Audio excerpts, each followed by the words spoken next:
Bienvenidos a esta exploración del FC Barcelona. Hoy nos metemos de lleno en el ambiente que rodea al club, basándonos en una conversación reciente entre observadores culés. Sí, una charla interesante de un vídeo del canal Chiringuito Inside, ¿verdad? Analizan una semana que ha sido bastante movida para el barcelonismo. Exacto. Tenemos sobre la mesa las palabras de Hansi Flick después de un partido que, levantaron polvareda. Uf, y tanto. Luego la decisión de Fermín López de quedarse, que parece que tiene más miga de lo que parece a simple vista. Sí, ese es un punto clave también.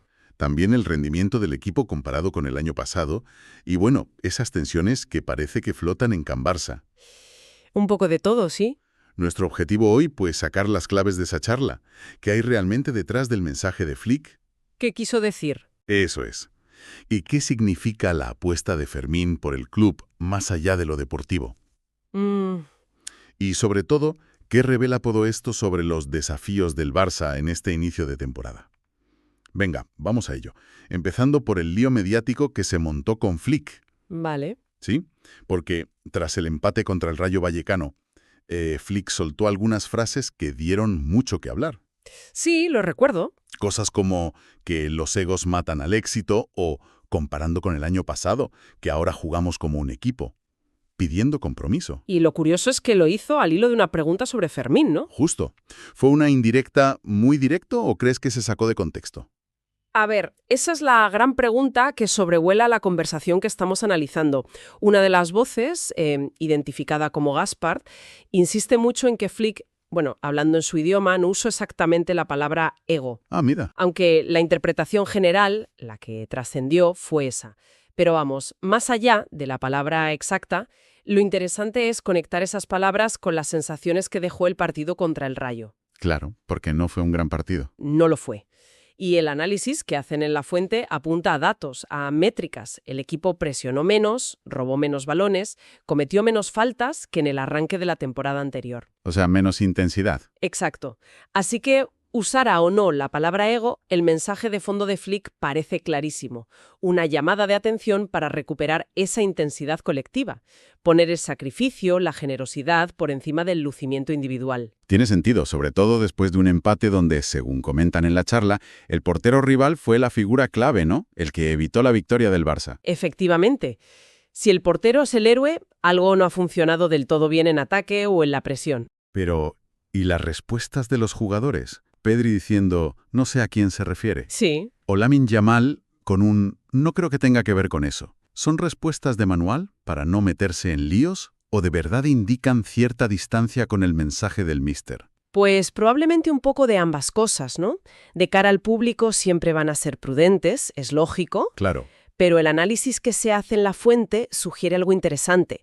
Que Flick, tácticamente, aprovechó esa pregunta sobre Fermín. Que estaba en el foco por los rumores de salida. Exacto.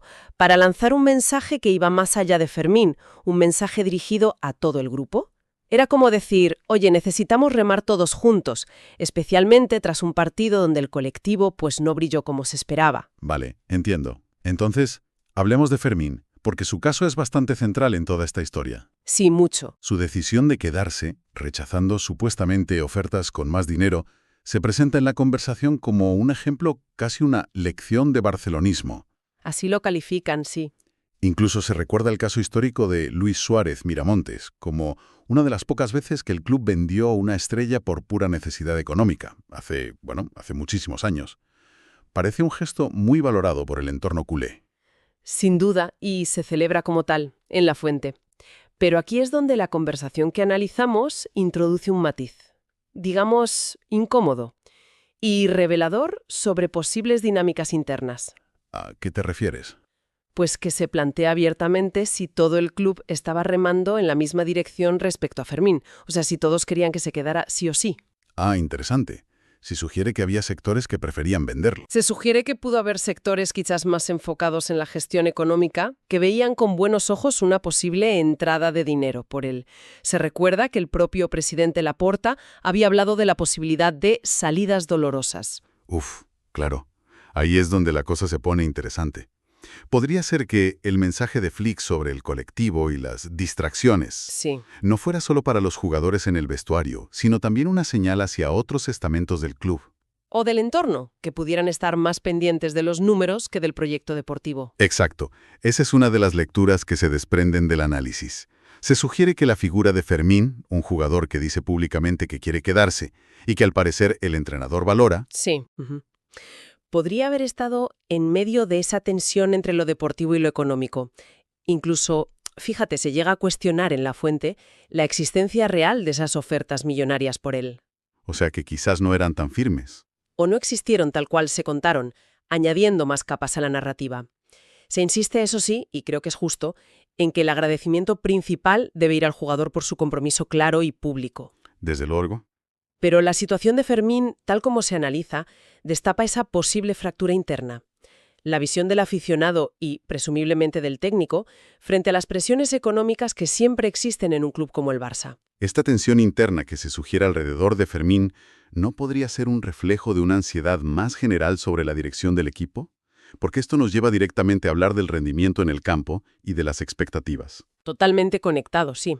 El contraste con el inicio de la temporada pasada es uno de los puntos clave de la discusión. ¿Cómo lo describen? Describen aquel arranque como fulgurante, como cañones, dicen. Ahora, aunque los resultados puros, bueno, no son malos, -7 de 9 puntos. Y los 3 partidos fuera de casa, ojo, que eso lo pidió el club por las obras. Exacto, un detalle importante. Pero aún así, las sensaciones y algunas estadísticas como las que mencionábamos antes de la presión y los robos parecen indicar un nivel inferior de juego o de intensidad. Quizás las expectativas son el problema ahora. El año pasado se venía de una etapa más difícil, a lo mejor había menos presión. Ahora, como campeones de liga, cualquier resultado o juego que no sea brillante se mira con lupa. Ese es un argumento central en la conversación que estamos analizando. El contexto ha cambiado radicalmente. Jugar los 3 primeros fuera siempre es complicado, y más con la etiqueta de favorito. Claro. Se menciona en la charla que incluso la actitud de Flick parece haber cambiado un poco, que se le ve un rictus más serio últimamente, menos sonrisas que al principio de su llegada. ¿En serio? Sí, eso comentan. Y sus comentarios por Rayo, desde esta óptica, no se ven tanto como una señal de crisis profunda, sino más bien como una voz de alerta temprana. ¿Como un toque de atención? Eso es, un intento de ajustar tuercas antes de que los problemas, si es que los hay de fondo, se hagan más grandes. Quiere evitar cualquier tipo de complacencia, parece. Y a todo esto, claro, hay que sumarle el famoso entorno del Barça, que siempre juega su propio partido. Uf, el entorno. En la conversación se habla de enemigos, y no solo en referencia a la rivalidad deportiva obvia con Madrid, sino también apuntando a ciertos medios de comunicación locales. Medios críticos, sí. Quizás críticos por intereses propios o, como sugieren, con la vista puesta ya en el próximo año electoral del club. Que está a la vuelta de la esquina, relativamente. Se llega a mencionar esa tendencia casi autodestructiva que a veces parece impregnar al propio barcelonismo. Efectivamente.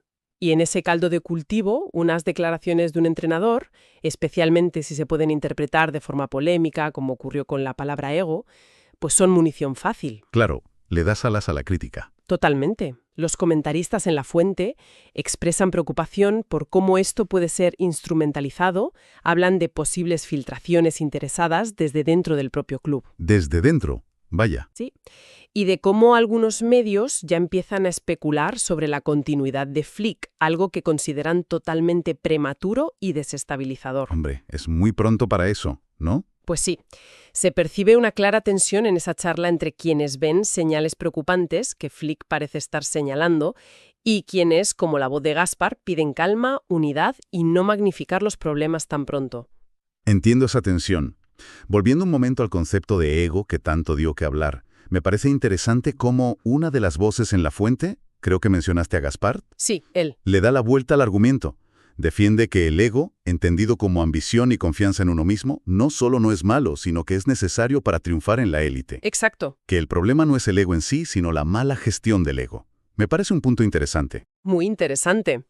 Y aquí es donde la discusión conecta de forma muy pertinente con Lamine Yamal. Claro, la joven estrella. Se reconoce que su juego natural, lo que le hace especial, es su inteligencia para elegir la mejor opción, para asistir, para dar de comer a sus compañeros, como dicen coloquialmente. Sí, su generosidad llama la atención. Pero, al mismo tiempo, se plantea una realidad lógica. Un jugador con su proyección aspira, lógicamente, a ser el mejor del mundo. Y para eso necesita mejorar sus números individuales, marcar más goles. Eso es innegable y legítimo. Claro, es normal que quiera marcar más. La pregunta es si esa búsqueda de cifras individuales, necesaria para su crecimiento y estatus, podría chocar con el mensaje de Flick sobre el colectivo. Ahí está la clave. ¿Podría interpretarse como ese ego mal gestionado si, por ejemplo, prioriza una jugada individual sobre un pase claro a un compañero mejor situado? Exacto. Ese es el delicado equilibrio que se plantea en la conversación.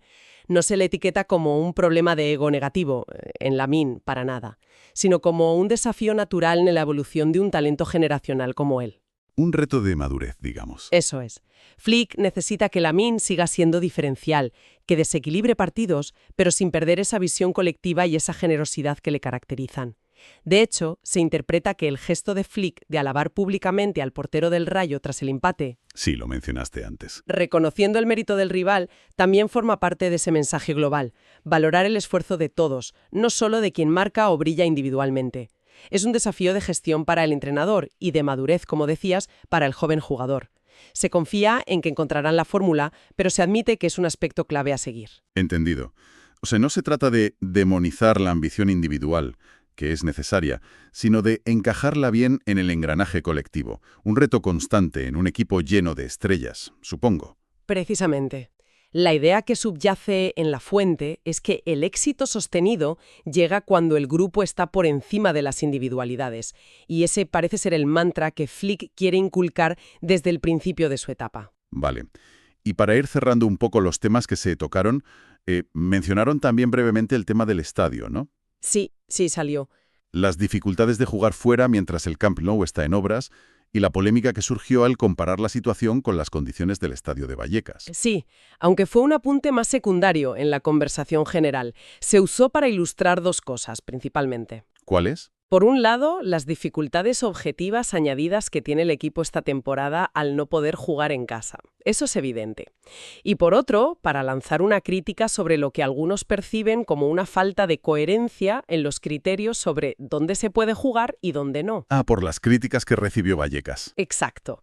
Se mencionó que, aunque Vallecas tuvo problemas con el VAR, temas de seguridad general, etc., aunque se aclaró que el césped estaba bien, eso no debería usarse para justificar, por ejemplo, una vuelta apresurada a un Camp Nou aún no terminado del todo. Entiendo, como diciendo, cuidado con las prisas por volver. Algo así.